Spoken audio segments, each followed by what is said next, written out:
So a big fault that happens on the return back down to the ground, and I'll use my trusty piece of broomstick or whatever this is here, is that folks will go out and around to their knees on the way back down to the ground, and that puts a ton of strain on the lower back, pulls us onto our toes, gets in a bad position.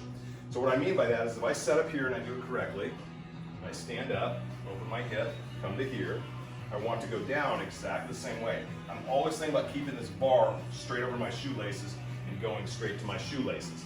What folks do incorrectly is they will do this, trying to reduce the strain on their lower back, and then create strain on the lower back, now put them onto their toes when the strain gets really bad, and then come back to here. Up, fine, down, wrong. Up, fine, down, wrong.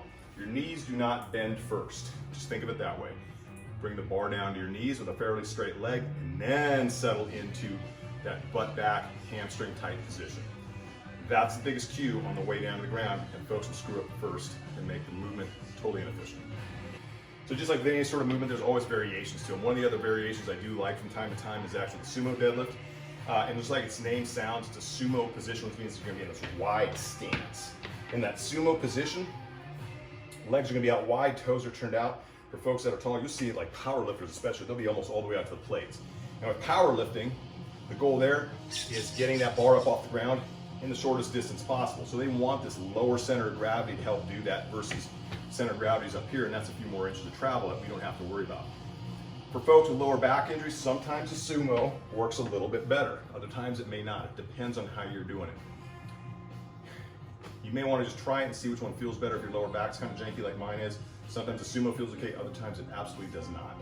With the sumo though, wide stance, toes turned out. I want to keep those toes and knees pointed in the same direction as much as possible. And again, I set up just like I would for conventional.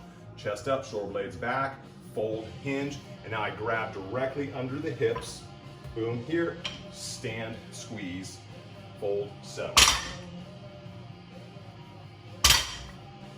Again, everything else is the same. We're going to here, we're settling down, keeping the hips up nice and high to create tension in the hamstrings, and now a little more in the quads and glutes, and then settling down at short range motion, coming back up, solid chest and shoulder position, keeping that spine tight and locked in.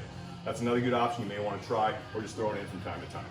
All right, so let's say you're like me and you have a lower back that's absolute dog shit. So you can't necessarily, some of that extra range of motion coming off the floor really bothers it. There's nothing that says you can't put this up on a set of plates, in this case a pair of 35-pound bumpers, and do the same exact thing. You take about 3 inches away from the range of motion at the bottom, and I'm telling you, you might think that's not manly or not cool or it's not as prescribed. It makes very little difference. It's gonna save your lower back a ton of misery later on down the road. Same thing applies. I set up exactly the same. Hinge, settle, neutral spine, tight hamstrings, tight lower back, push the ground away, squeeze the glutes, fold, settle, back down to my plates, and so on and so forth. That's another good option. Again, if you have lower back issues, want to reduce that range of motion a little bit, especially coming off the floor where the tension is going to be the highest on the lower back. That's a great place to start and try doing it off a plate. But if you want to use dumbbells instead of a barbell, it changes things a little bit just in the range of motion. So you may have to get down a tiny bit lower, a little more squatty, but not a lot. Still create that tension, but you can do it here. Again, same thing. You can do it with a sandbag, you can do it with dumbbells. So on dumbbells, same exact thing. Feet under hips, toes turned out, hinge, settle, grab. Now I'm down a little bit lower because I've got to get down lower. And then stand, squeeze, butt back and down, settle, touch, back up. So there's the other option for using different objects.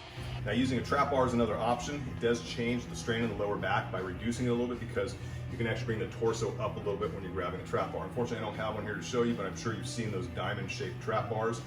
You can stand in the middle of it, grab the handles, and instead of being on a conventional deadlift where I might be in this back angle here, on the trap bar I may be here, which that little bit of change in angle creates a lot less tension on the lower back and can actually help reduce some of that strain I may feel on my lower back. You can start from the top down like a Romanian deadlift or a stiff-legged deadlift. Again, keeping that bar close and then squeezing back in here, focus really in on the hamstrings. You can actually stand on the plate, make the range of motion longer if your lower back's good for it, and deadlift that way. Play with it, figure out what you're looking for and what you're looking to get done. But the biggie is always positionally setting up correctly so that your body and the anatomy and the biomechanics you use keeps you from getting injured and makes the movement efficient. Again, that's always the same thing here. Move the spine, shoulder blades back so they're set nice and tight. hinge, settle, grab, push through the heels, open the hip, fold, settle down. You don't have to grind the meat off your shin bones with the barbell. Just let it gently touch your thighs up here and just slide down in front of your shin bone on the way down.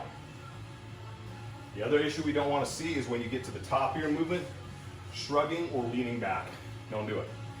Your lower back will hate you for it. Your discs will hate you for it. There's no need to shrug. If you want to do shrugs, go do shrugs. When you stand up for the deadlift, stand up, open the hip, stay here. Butt back and down, settle, stand here. Nice rigid shoulder position, neutral head, neutral spine.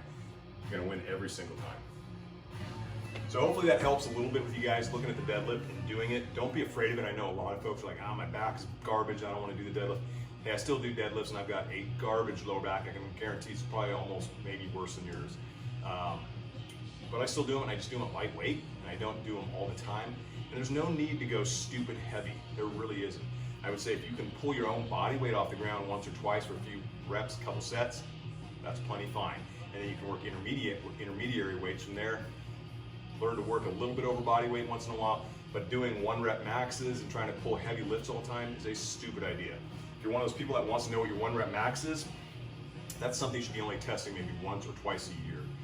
Again, that's not something you should be pushing your body to do, because this movement in and of itself, although it's a physical movement, it's extremely neurological. What I mean by that is that because it requires so much coordination and intramuscular work together, that your nervous system has to fire off at a massive rate to all these different muscle groups and systems in the body all at once, so it drains the body quickly. And if you push yourself too hard, too far on this, that muscular and innervation system doesn't work right, and you start setting yourselves up for injury, and that's not exactly what you want. So don't push it to the point of like getting hurt, trying to find out where your 1 rep max is all the time. It's tough on your nervous system. Don't let your nervous system break down, in which case then your muscular system will break down. Other than that, I say learn the deadlift, learn to do it properly, learn to do it efficiently. Start with lightweight, work up from there, and get stronger that way. It is a phenomenal movement. I highly recommend you have it in your arsenal, and practice at least once a week, once every couple weeks. Yeah, you're gonna be sore, but that's a good thing. So, got any questions, hit me up. Remember, this movement and a lot of others are covered up there in my links in the strength and conditioning articles I have up there from the strength and conditioning manual, as well as some other articles. So if you have any questions or you're interested in that whole program, which is a massive 200-page book, including a year's worth of programming, check it out in my links up there. Hope that helps a bit. Take care, be safe, stay strong, stay fit, go fast, keep the work side down, and look better naked. Peace.